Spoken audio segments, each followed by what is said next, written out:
नमस्कार, मैं हूं हरवीर सिंह। हिंद किसान की बात में आपका स्वागत है।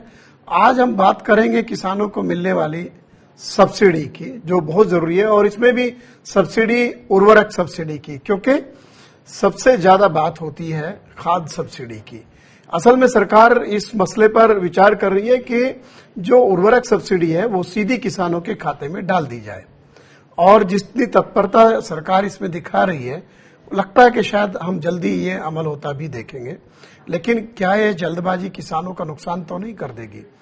असल में सरकार ने हाल ही में इस मसले पर किसान संगठनों के प्रतिनिधियों के साथ वीडियो कॉन्फ्रेंसिंग के जरिए एक बैठक की, जिसमें कृषि मंत्री नरेंद्र सिंह तोमर और उर्वरक मंत्री भी मौजूद थे। तमाम सारे अधिकारी थे।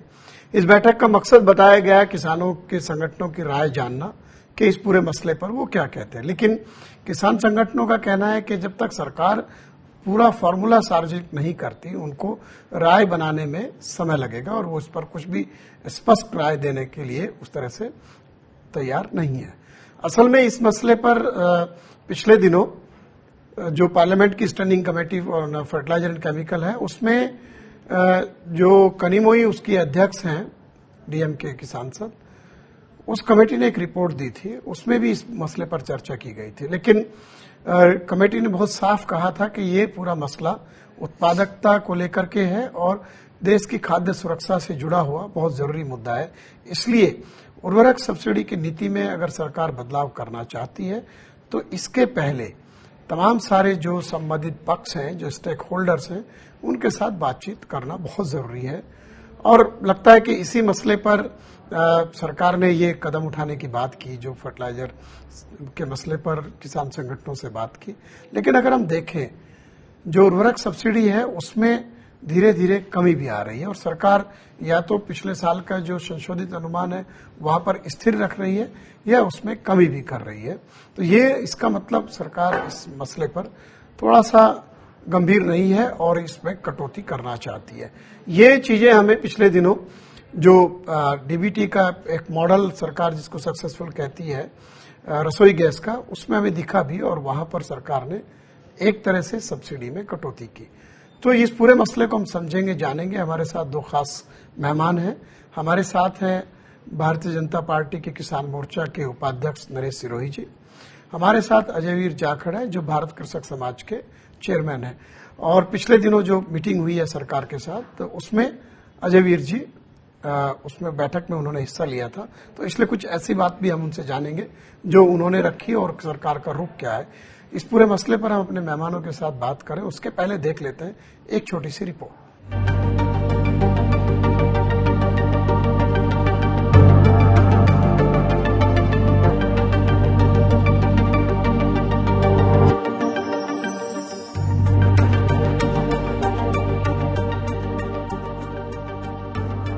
सरकार उर्वरक सब्सिडी में डायरेक्ट बैंक ट्रांसफर की तैयारी में लगी है। सूत्रों के मुताबिक सरकार ने वीडियो कॉन्फ्रेंसिंग कर किसान संगठनों और राज्य सरकारों से इस बारे में राय शुमारी की है। हालांकि इसी साल सांसद कनिमोई की अध्यक्षता में स्टैंडिंग कमेटी की रिपोर्ट के मुताबिक फर्टिलाइजर सब्सिडी ने कृषि उत्पादकता में इजाफा किया है। उर्वरक सब्सिडी देश की खाद्य सुरक्षा के लिए बेहद जरूरी है। कमेटी ने आगे आके ये कहा कि मौजूदा उर्वरक सब्सिडी नीति में ज्यादा बदलाव करना खाद्य सुरक्षा पर असर डालेगा। इसे लेकर सरकार अपनी नीति में बदलाव करना चाहती है, तो इससे सभी वर्गों से बातचीत जरूरी है। एक नजर हाल के साल में उर्वरक सब्सिडी में गिरावट पर डालें तो पाएंगे कि साल 2021-20 में उर्वरक सब्सिडी पर 71,309 करोड़ रुपए के खर्च का अनुमान है। साल 2020 के संशोधित अनुमान की तुलना में ये 8,689 करोड़ रुपए की गिरावट है। यानी दूसरी सब्सिडीज की ही तरह उर्वरक सब्सिडीज के बजट में भी गिरावट देखने को मिल रही है। दरअसल इस तरह की बातें सामने आ रही हैं कि उर्वरक उद्योग में डीबीटी के पीछे एक वजह उर्वरक कंपनियों पर सब्सिडी न चुकाने की वजह से हर साल बढ़ रही देनदारियां भी हैं। साल 2017-18 के आखिर में 19,363 करोड़ रुपए की लागत वाले 2,688 सब्सिडी बिल लंबित थे। साल 2018-19 के अंत में 30,244 करोड़ रुपए की लागत वाले 9,223 बिल लंबित थे। अब सवाल ये है कि क्या सरकार एलपीजी सिलेंडर की ही तरह दूसरी तरह की सब्सिडी से ही हाथ खींच रही है? क्या ये बदलाव किसानों के लिए दिक्कत भरा तो नहीं होगा? Bureau report, Swaraj Express. Ajayveer ji, पहले मैं आपसे शुरुआत करूंगा क्योंकि अभी इसी हफ्ते के शुरू में जो है आपकी बात हुई वहां पर, और तमाम सारे किसान संगठन उस बैठक में वीडियो कॉन्फ्रेंसिंग के जरिए बुलाए गए थे। असल में सब्सिडी को माना जाता है कि ये प्रोडक्टिव नहीं है, रेवेन्यू एक्सपेंडिचर है और इसमें लीकेज बहुत होती है।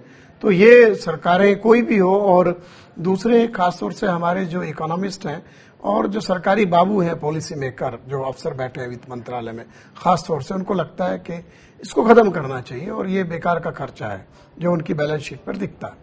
तो ये आपको क्या लगता है, इसी में जो कहा गया है कि डायरेक्ट बेनिफिट ट्रांसफर की तरफ हम जाएं, लीकेज को बचाएंगे, सब्सिडी बचाएंगे, तो पहले तो मुझे ये बताइए कि सरकार का जो फोकस है वो सब्सिडी बचाने पे है या सब्सिडी के बेहतर उपयोग पर है, जो आपको लगा उस मीटिंग में? देखो, मेरा ये मानना है कि सरकार जरूरी समझती है कि सब्सिडी देना, सरकार को सब्सिडी देनी पड़ेगी और सरकार की नीयत भी सब्सिडी देने की है जी। परंतु सरकार उसका देने का तरीका बदलना चाहती है। Direct benefit transfer, direct cash transfer उसको करना चाहती है। किसान संस्थाओं की तरफ से मैं ये कह सकता हूं कि हमें ये समझ नहीं आ रहा क्यों कि इसका ये डायरेक्ट कैश ट्रांसफर से क्या उनका मकसद है जो वो पूरा करना चाहते हैं। मेरे हिसाब से दो ही मकसद हो सकते हैं। पहला मकसद है कि जो डाइवर्जन हो रहा है, जो इंडस्ट्री की तरफ यूरिया जो जा रही है उसको रोकने का है। परंतु मैं समझता हूं कि पिछले 4 सालों में या कुछ सालों में सरकार बार बार निरंतर हमें बता रही है कि नीम कोटेड यूरिया करने से डाइवर्जन मोरलेस खत्म हो गया है और कोई वो बड़ी समस्या नहीं है, तो उसको अपने साइड में रख लेते हैं। दूसरी बड़ी बात है कि सरकार समझती है कि यूरिया का दुरुपयोग हो रहा है, जरूरत से ज्यादा यूरिया लग रही है और इसीलिए वो समझती है कि इसका बैलेंस्ड यूज करने के लिए डायरेक्ट कैश ट्रांसफर करेंगे तो एक अच्छा तरीका रहेगा। मैं उस बात पे सहमत नहीं हूं कि ये सही तरीका है, अभी तक जो समझ में आया है उससे। और क्यों ये फर्क आ रहा है? इसलिए आ रहा है कि जो अनसब्सिडाइज्ड यूरिया का बैग है जो इंडस्ट्री को मिलता है वो 1140 रुपए के करीब का एक मिलता है, जो किसान को मिलता है वो समझो 270 रुपए के आसपास का मिलता है। तो ये जो अंतर है इसके ये एक कारण है जिस हिसाब से यूरिया अपने कह सकते हैं कि ज्यादा इस्तेमाल हो रही है। पर इस समस्या का हल करने के लिए सरकार को न्यूट्रिएंट बेस्ड सब्सिडी की तरफ जाना चाहिए, ना कि डायरेक्ट बेनिफिट ट्रांसफर की तरफ जाना चाहिए। मैं एज अ फार्मर कह सकता हूं कि यूरिया की कीमत थोड़ी बढ़ा दी जाए, बाकी फर्टिलाइजर की थोड़ी घटा दी जाए, आपस में क्रॉस सब्सिडाइजेशन कर लें कि सरकार का जो किसान की लागत है पर एकड़ की वो भी ना बढ़े और सरकार की जो सब्सिडी की जो उन्होंने निर्धारित करा है कि हम इतना किसानों को सब्सिडी देना चाहते हैं वो भी ना चेंज करें। तो मैं ये आता हूं, उस पर हम जाएंगे टेक्निकल पॉइंट पे। अजय जी, नरेश जी, आप बताइए कि ये सरकार का जो मकसद है पैसा बचाना है या जो डाइवर्जन है उसको रोकना है? रबीर जी, मेरा कहना है कि सरकार पैसा नहीं बचाना चाहती है जी, लेकिन इस सब्सिडी के अंदर जो व्यवस्था है उसको व्यवस्थित करने का सरकार की नीयत है। अब उसका जो तरीका है, हम सब लोगों से बात करके उसका तरीका ऐसा अपनाना चाहिए जिससे वो किसानों तक सीधा उसका लाभ पहुंचे।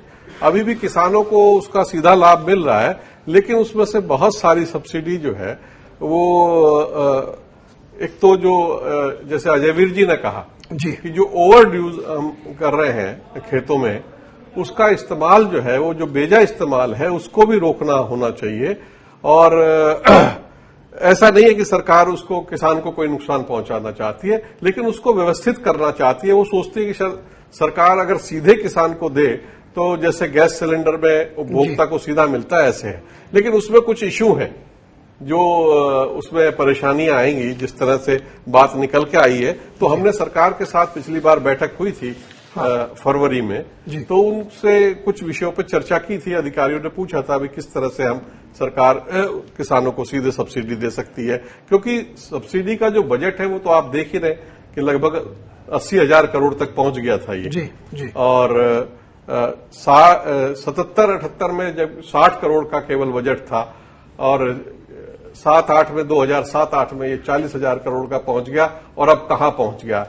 तो इसको व्यवस्थित भी करना है, ये पैसा कहीं और सही मद में लगे और खेतों में जो जरूरत से ज्यादा यूरिया का हम लोग इस्तेमाल कर रहे हैं उस पर भी कंट्रोल होना चाहिए। अजय जी ये बताइए कि एक तो जो असंतुलित उपयोग यूरिया का होता है या दूसरे उर्वरकों का, उसको संतुलित करना चाहती है सरकार और इसके लिए तमाम सारे कदम उठाए गए। आप भी जानते हैं कि सॉइल टेस्टिंग हुई, बताया गया कि साहब अब किसानों को जागरूक करेंगे कि उनको कौन सा उर्वरक इस्तेमाल करना है, कौन सा नहीं करना है। लेकिन मेरा सवाल फिर यही है कि सरकार ने मीटिंग की, सरकार कहती है कि हम सब्सिडी कम नहीं करना चाहते। हालांकि वो मैं आगे आऊंगा उस पॉइंट पे कि सरकार भले ही ये कहती रहे लेकिन उसका इंटेंशन है कि सब्सिडी में कमी हो। लेकिन आप ये बताइए कि ऐसा कौन सा फॉर्मूला है जिसके जरिए सरकार डायरेक्ट सब्सिडी देना चाहेगी? क्या उन्होंने कुछ आप लोगों के सामने ऐसा कोई रास्ता रखा है कि हम ये स्टेप लेंगे और इसके जरिए जाएंगे तो किसानों को सीधे सब्सिडी मिलेगी? दूसरा पॉइंट ये है कि अभी 25-30 फर्टिलाइजर कंपनी है, उनको सीधे सब्सिडी चली जाती है और किसान को सस्ता यूरिया या डीएपी या एमओपी जो भी है वो मिल जाता है। न्यूट्रिएंट बेस्ड सब्सिडी की आपने बात की, न्यूट्रिएंट बेस्ड सब्सिडी भी करीब 12 साल पहले सरकार ने शुरू की थी। न्यूट्रिएंट्स के पर न्यूट्रिएंट सब्सिडी अनाउंस की जाती है, लेकिन अभी भी वो उस तरीके से अमल नहीं हो पाया जो कि संतुलित उपयोग जो उर्वरकों का है उस मसले पर अगर हम देखें वहां पर। तो ये इन दोनों बातों को आप जवाब दीजिए कि एक तो क्या रोड मैप है, क्या ऐसी कोई चर्चा हुई है, क्या वो रोड मैप बताया गया आप लोगों को, या फिर सरकार बस कहती है कि खाते में पैसा डाल देंगे और हमारा पेन छूटेगा? जी अजय जी। पहली बात तो सरकार ने ये भी नहीं बोला है कि वो सब्सिडी कम नहीं करना चाहते हैं। ये तो मेरा अनुमान है कि मैं नहीं समझता हूं कि सरकार सब्सिडी कम करना चाहिए। मेरा अनुमान है, मैं गलत भी हो सकता हूं। दूसरी बात है कि सरकार ने अभी तक कोई फॉर्मूला नहीं दिया है, परंतु अपने देखें कि क्या जरूरतें हैं जो सरकार को समझनी पड़ेंगी ये करने से पहले। सबसे पहली बात है कि आज के इतने सालों तक किसान को कभी देखना नहीं पड़ता था कि सब्सिडी का फॉर्मूला क्या है, क्योंकि एक ही कीमत का बैग मिलता था। जो सब्सिडी होती थी वो इंडस्ट्री को चली जाती थी, किसान को उसको कोई लेना देना नहीं था कि सब्सिडी का फॉर्मूला क्या है। परंतु अगर ये डायरेक्ट कैश ट्रांसफर पे आ जाएंगे तो फार्मर को फॉर्मूला देखना पड़ेगा और जिस हिसाब से मतभेद हैं किसान संस्थाओं के, किसानों के सरकार के साथ एमएसपी के फॉर्मूला पे, उसी हिसाब से मैं समझता हूं कि अगर फॉर्मूला किसानों से बिना पूछे बनाया गया तो मतभेद रहेंगे कि A2FL क्या होती है, C2+50 जो सरकार ने प्रॉमिस किया था, फिर A2FL पे आ गए, तो ये मतभेद रहेंगे क्योंकि एक फॉर्मूला बीच में आ जाएगा। 2-3 चीजें और देखने वाली हैं। सरकार कहती है कि हम जमीन के रिकॉर्ड के हिसाब से, लैंड ओनिंग रिकॉर्ड के हिसाब से आपको सब्सिडी दे देंगे, परंतु 30% जो खेती करते हैं, जो किसान हैं, वो टेनेंट फार्मर्स हैं, वो ठेके पे लेके खेती करते हैं, तो उनका कोई जो रिकॉर्ड है वो सरकार के पास ठीक नहीं है। अगर सरकार कहती है कि हम कुछ ही बैग आपको सब्सिडी में देंगे, बाकी आपको बाजार में खरीदना पड़ेगा, जैसे गैस सिलेंडर का है, तो वो भी दिक्कत है, क्योंकि ये पीएम किसान जो है वो एक तरीके से लाइवलीहुड सस्टेनेंस की सब्सिडी है, ये प्रोडक्शन की सब्सिडी है। सरकार प्रोडक्शन चाहती है किसान करें, तो ये उसको उसके साथ नहीं मिलाना चाहिए। ये भी चर्चा आ रही है कि पहले गैस सिलेंडर की तरह फार्मर पहले पेमेंट देगा गैस के लिए, यूरिया के लिए, और उसके बाद उसको सब्सिडी मिलेगी, परंतु उससे कैश फ्लो की प्रॉब्लम हो जाएगी फार्मर्स के लिए। तो ऐसे बहुत सारे मुद्दे हैं। एक और बहुत अहम मुद्दा है कि आप पर एकड़ की सब्सिडी नहीं दे सकते जी। अलग अलग किसान को अलग अलग राज्यों में, अलग अलग एग्रो क्लाइमेटिक जोन में अलग अलग यूरिया की जरूरत है, तो क्रॉप के हिसाब से भी फर्क पड़ सकता है। आप कनक का देखें, गेहूं का देखें, यूनिवर्सिटी कहती है 110 किलो खाद डालो, उसी में गन्ने के लिए कहते हैं 130 किलो खाद डालो, मूंग के लिए कहते हैं केवल 11 किलो 1 एकड़ की खाद यूरिया डालो, या अरहर में कहते हैं 13 किलो डालो। ये मतलब यूनिवर्सिटी की रिकमेंडेशन है। तो 100% से भी ज्यादा, 10 गुना ज्यादा उसमें डिफरेंस है यूटिलाइजेशन में। तो आप कोई एकड़ के हिसाब से नहीं दे सकते, क्योंकि क्रॉप वेरी करती है, सीजन के हिसाब से कभी कोई फसल कोई लगाता है, तो इन द सेंस की क्रॉपिंग इंटेंसिटी वेरी करती है। जहां पे इरिगेशन है वहां 200 से ज्यादा % क्रॉपिंग इंटेंसिटी है, जहां पे बारिश पे निर्धारित है वहां पे शायद एक ही फसल हो साल की। तो इतने कॉम्प्लेक्स इश्यूज हैं और अपने को ये मानना पड़ेगा कि कोई भी फॉर्मूला परफेक्ट नहीं हो सकता। और ये जो बाकी फॉर्मूला जो मेरे को जो बाकी फॉर्मूला जो नजर आते हैं वो जो अभी चल रहा है उससे खराब है, मैं ये समझता हूं।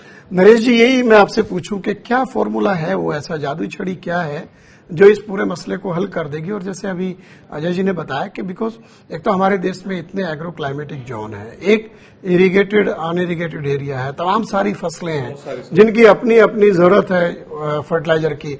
तो ऐसे में सरकार अगर कहेगी, और दूसरे लैंड रिकॉर्ड का भी मसला है, वो भी बहुत ही व्यावहारिक बात है कि जो टीनेंट फार्मर हैं, जो ठेके पर खेती करते हैं, उनके नाम में तो कोई जमीन है नहीं। और उससे भी आगे अगर आप जाएं, अभी भी परिवारों में क्या समस्या है कि एक बुजुर्ग के नाम में जमीन है, खेती उनके बेटे करते हैं, तो उनके नाम में जमीन ही नहीं है, तो उनको कैसे मिलेगी? तो ये इतना कॉम्प्लेक्स इश्यू है। सरकार इसको जो अभी चल रहा है अगर उसको थोड़ा ठीक कर ले तो उसके मुकाबले इतना उलझे हुए मसले की तरफ क्यों जाना चाहती है? देखिए, जो अभी वर्तमान में व्यवस्था है, मैं समझता हूं कि ये आज सबसे अच्छी व्यवस्था है कि किसान को सस्ता उर्वरक इस्तेमाल कराने के लिए। क्योंकि ये जो आपने कहा ना, हम लोगों ने ये पिछली बैठक में सरकार को ये बताया था कि जो टेनेंट फार्मर है उसको सब्सिडी कैसे मिलेगी, क्योंकि फार्मर के नाम जमीन है, किसी को दी हुई आगे ठेके पे, तो उसके नाम अगर वो तो इस्तेमाल करेगा, बाजार से लाके करेगा, सब्सिडी किसान के खाते में जाएगी, तो वो एक बड़ी समस्या हो जाएगी। दूसरी, जो उसके बच्चे खेती कर रहे हैं उनके सामने समस्या आएगी। बुजुर्ग एक के पास रह रहे हैं, 3 उनसे अलग हैं, तो सब्सिडी उनके खाते में आई, बाकी झगड़ा होगा। तो ये व्यवहारिक नहीं है कि सीधा किसान को हम सीधे उसके गैस सिलेंडर की तरह उसके अकाउंट में ट्रांसफर कर दें, ये बहुत मुश्किल है। दूसरी बात इसमें एक और भी है हरबीर जी, कि इतना पैसा सब्सिडी में जा रहा है, लेकिन उसका इस्तेमाल जो है, उसका लाभ पूरे देश के किसानों को नहीं है। आपको पता है कि 120-25 जिले ऐसे हैं जो बहुतायत में उर्वरकों का इस्तेमाल कर रहे हैं, बाकी जो किसान हैं देश के वो उससे महरूम है, उनको उसका लाभ नहीं मिलता।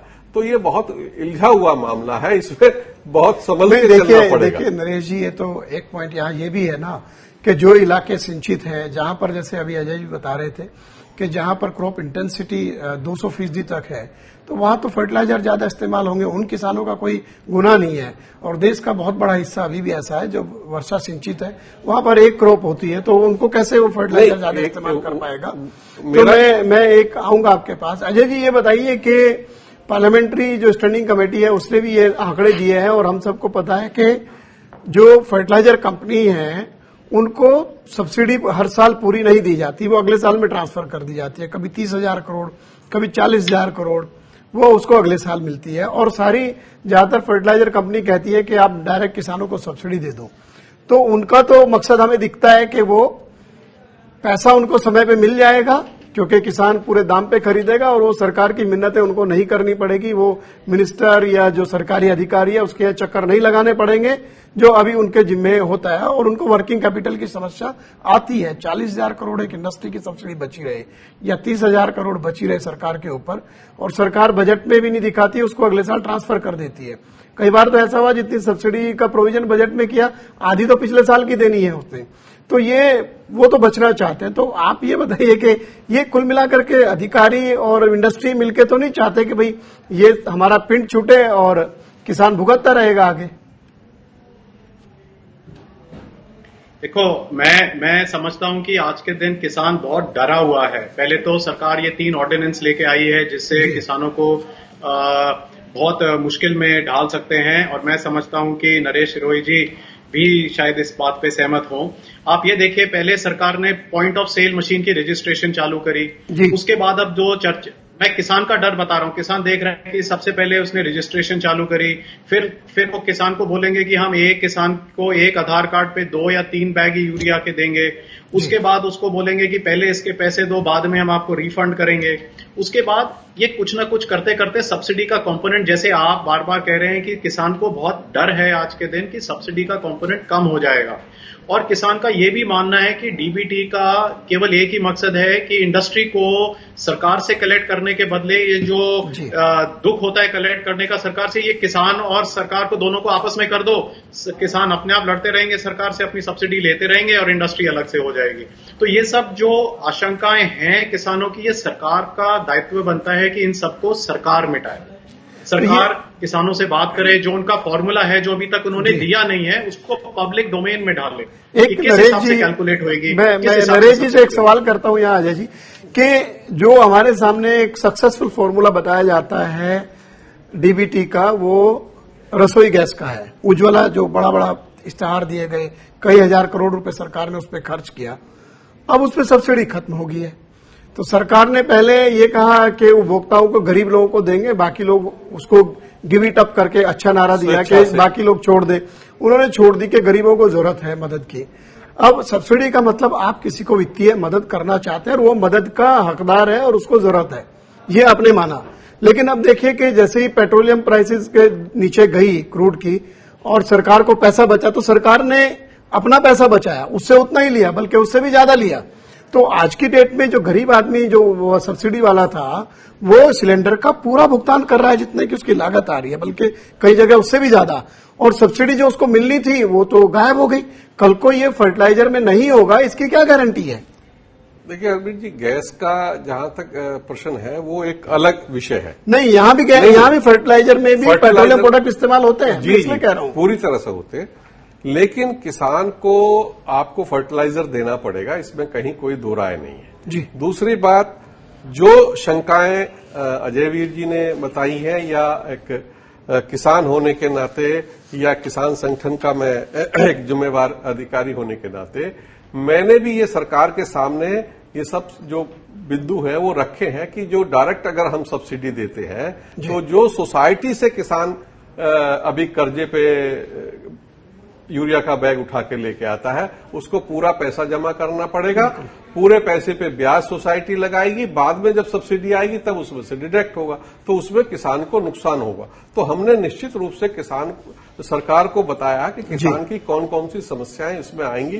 तो मुझे लगता नहीं है कि सरकार उनको नजरअंदाज करके और किसान के साथ कहीं अनर्थ करेगी। अजय जी, मैं आपसे एक लास्ट कमेंट चाहूंगा कि एक तो बड़ा व्यावहारिक प्रश्न उठाया है नरेश जी ने कि जो सोसाइटी वगैरह से किसान जो कर्जा लेता है उसकी अकाउंटिंग होती है सब्सिडाइज्ड वाले बैग की कीमत पे। कल को वो होने लगेगी फुल प्राइस वाली कीमत पे। एक तो उसको ज्यादा कर उसके ऊपर ब्याज का बोझ आएगा। दूसरे, स्टेट गवर्नमेंट से भी सरकार बात करेगी, जैसे कि चर्चाएं हो रही है लेकिन अभी तक कुछ साफ नहीं है। तो ऐसे में एक तो आपका मानना है कि ये जो पूरा मसला है उसको पब्लिक डोमेन में लाना चाहिए। दुनिया भर में इस तरह से नीतियां बनती है, पब्लिक डोमेन में डाला जाता है डॉक्यूमेंट ड्राफ्ट बना के, उसके बाद जो राय आती है फिर उसके ऊपर अंतिम निर्णय होता है। तो आपका क्या सुझाव है इसमें? सरकार को वही प्रक्रिया अपनानी चाहिए? और लेकिन लगता है कि जिस तरह सरकार ने पिछले दिनों ये ऑर्डिनेंस वगैरह निकाले बिना किसानों से चर्चा किए, कहीं ऐसा तो नहीं कि जल्दबाजी में ये फैसला भी वो लागू कर देगी? आपका आखिरी कमेंट।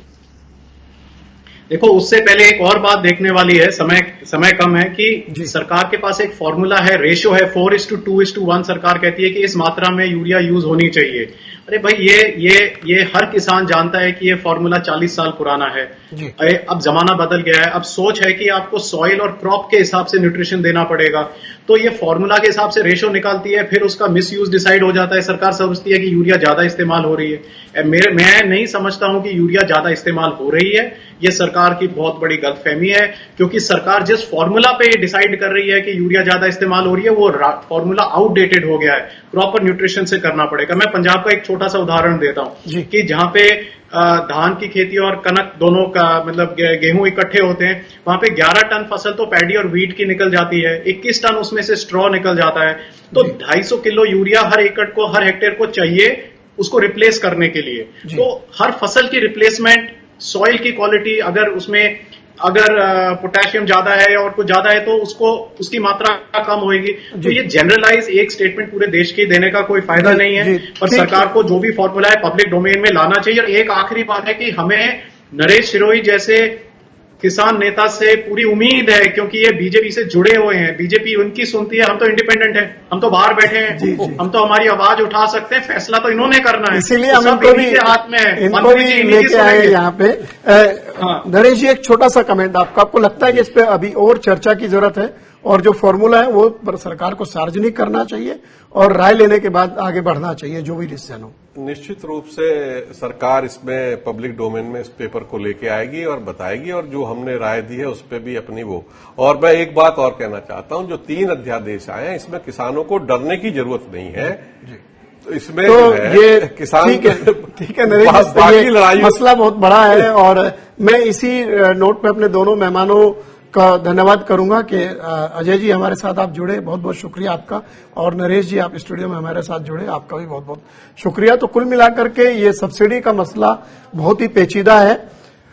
सरकार को चाहिए कि अभी इस पर जल्दबाजी न करें, जो भी उनका इसमें नीति बनानी है उसको पहले पब्लिक डोमेन में डालें, और देश के जो भी स्टेक होल्डर है, किसान संगठन है, इंडस्ट्री है, सबकी राय ले, और जो सबसे व्यावहारिक रास्ता है उसको चुना जाना चाहिए, न कि सिर्फ मंत्रालय में बैठे अधिकारी अपनी मर्जी से कुछ लाद दें, जिसका भविष्य में देश को भी नुकसान होगा, किसानों को भी नुकसान होगा। उससे हमें बचना चाहिए।